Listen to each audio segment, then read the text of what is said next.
Imagine what it's like to live in extreme poverty. You have to think about the basics like your next meal all the time. An extremely poor family mostly has access only to the food that they grow themselves. If you have a bad harvest, one of your animals gets sick, you're going to have a period where you're not getting enough food. Daughters in these families have to gather water and wood. They have to cook dinners on an open fire with lots of smoke, and then they have to clean everything up. If they get a chance to do schoolwork at all, it's going to be very late at night. They need a lamp, if they have it, to be able to do that work. So the upshot is, if you're extremely poor, your time and energy really goes to mere survival. Is poverty inevitable? The answer is no.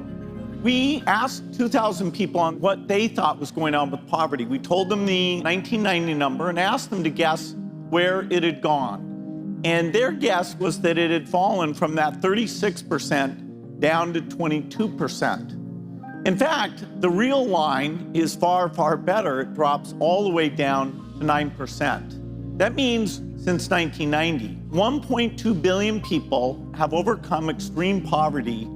As the economist Max Roser has said, the newspapers could have run a headline, "Number of people in poverty fell by 137,000 since yesterday," every single day for 25 years, and been right.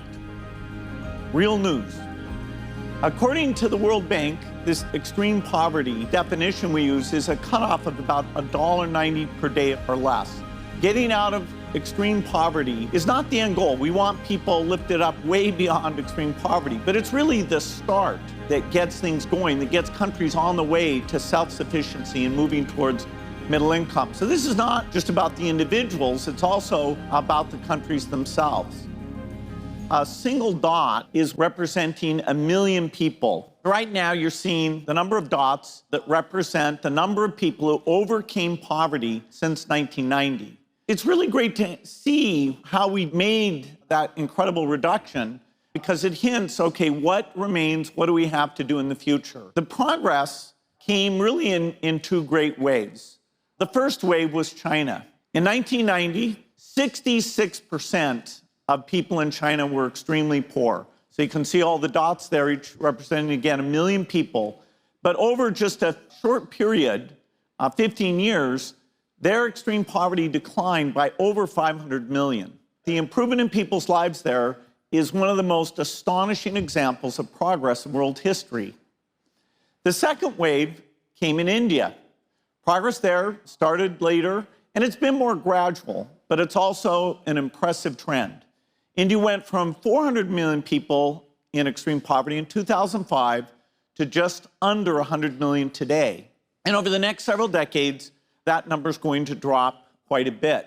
So the question we face here is, can we create a third great wave of poverty reduction in the rest of the world that will bring extreme poverty near to eradication? It's not going to be easy. We can go back to our dots, again, looking at each one representing 1 million people, but now we're going to look at the people who remain in extreme poverty. So starting back in 1990, we're going to take all those dots and do a pie chart that gives us a sense of what it looked like by region back in 1990. So you can see sub-Saharan Africa, the blue part there, represented a relatively small slice of extreme poverty in 1990. But because this has fallen so quickly in East and South Asia, so we're dropping the total number of people a lot. But also, as we drop those numbers, you can see that that sub-Saharan slice, the blue slice, is getting to be a very substantial part of this pie. In fact, if we project this out to 2050, it's rather stunning. It's a trend that I sort of was aware of, but even I was surprised when we ran these numbers that it shows that almost 90% of the people remaining in extreme poverty will be in sub-Saharan Africa by 2050. If we zoom in even more and take it at the country level, we can see that there's quite variability in the progress here. We see that a few countries represent a lot of what remains, about a dozen here. In fact, if you just take the two countries with the most people, which would be the Democratic Republic of Congo and Nigeria, that alone will be 40% of the entire world's population in extreme poverty. And if we zoom even further in and look at a map of Nigeria and say, okay, where inside Nigeria will we have this? Based on 2013 data, we can see that it's not spread evenly. As you move towards the north, there's far more poverty than in the south. And so this gap that you're seeing there grows quite a bit over time. What this means is that this poverty is going to be a feature of life in a few places. And these are places where there are the fewest opportunities. Often, some of these places, there's violence, a lack of stability. These are places where climate change will make these subsistence farmers' lives more difficult. Also, these are often places where the governance is not providing the primary health care or education, even at a basic level. And every one of these places are exactly where we're experiencing rapid population growth. The geography of births in the world is changing, and this is something that's really fascinating. Over the rest of the century, the number of babies born stays about the same. We've really reached peak baby. But if we look at this chart, we can see that the places that they're born are changing. We've split it into a blue line, which is babies born in sub-Saharan Africa every year, and the white line, which is the entire rest of the world. And you can see you go from today, where by the end of the century, it's almost getting up to the point where half of the babies on the planet are born, not just in sub-Saharan Africa, but overwhelmingly in the poorest parts of sub-Saharan Africa. So the 10 countries projected to be the poorest in the world in 2050 currently are only 10% of the world's births. By 2050, they're 20%, and by 2100, using these UNFPA numbers, it could get up to 40%. So in short, babies are going to be born in what are currently the toughest circumstances in the most challenging places in the world. They'll be born in situations where they'll at least start out spending all their time as a family, as an individual, just seeking out the food that they need and not have as much time to invest in their education, invest in building assets. So we really need to address this. We need to double down on key investments in these very tough places. The first two waves are also instructive in terms of what these investments should look like.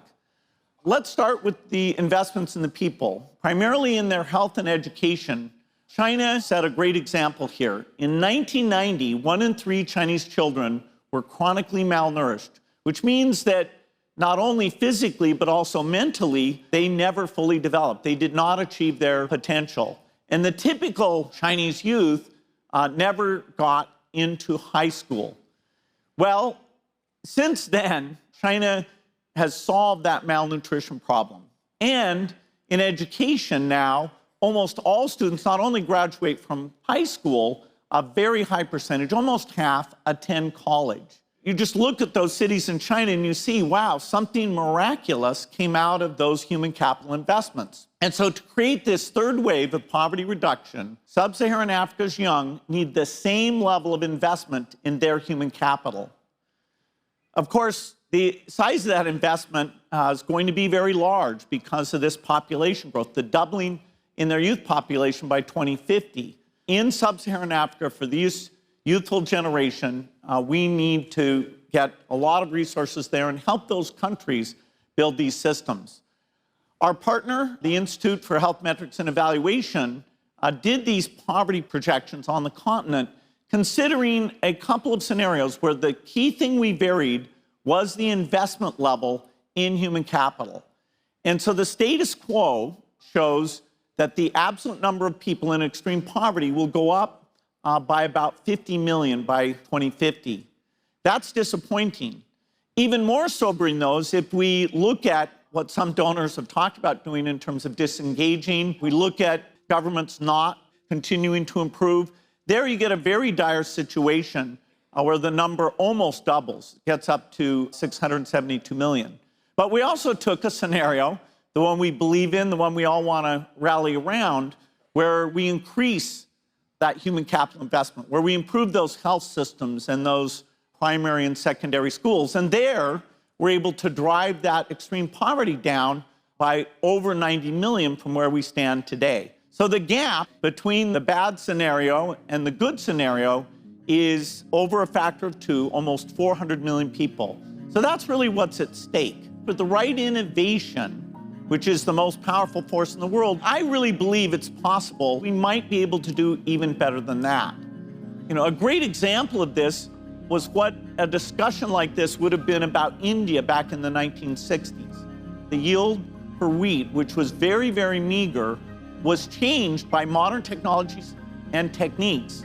And now we're at almost 4 times the productivity. That's another innovation we need to bring to Africa. But innovation can appear in many, many different sectors.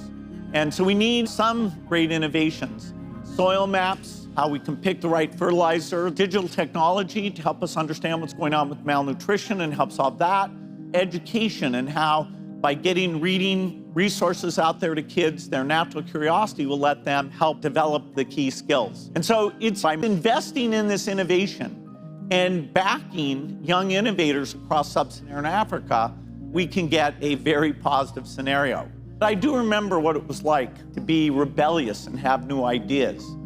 I waited until my parents were asleep and I snuck out of the house in the middle of the night to go up and use a computer in the University of Washington's physics department.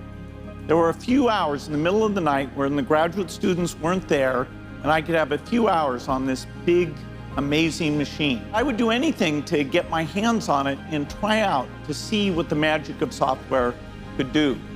And that's the kind of rebelliousness or new thinking that I'm hoping we can tap into today.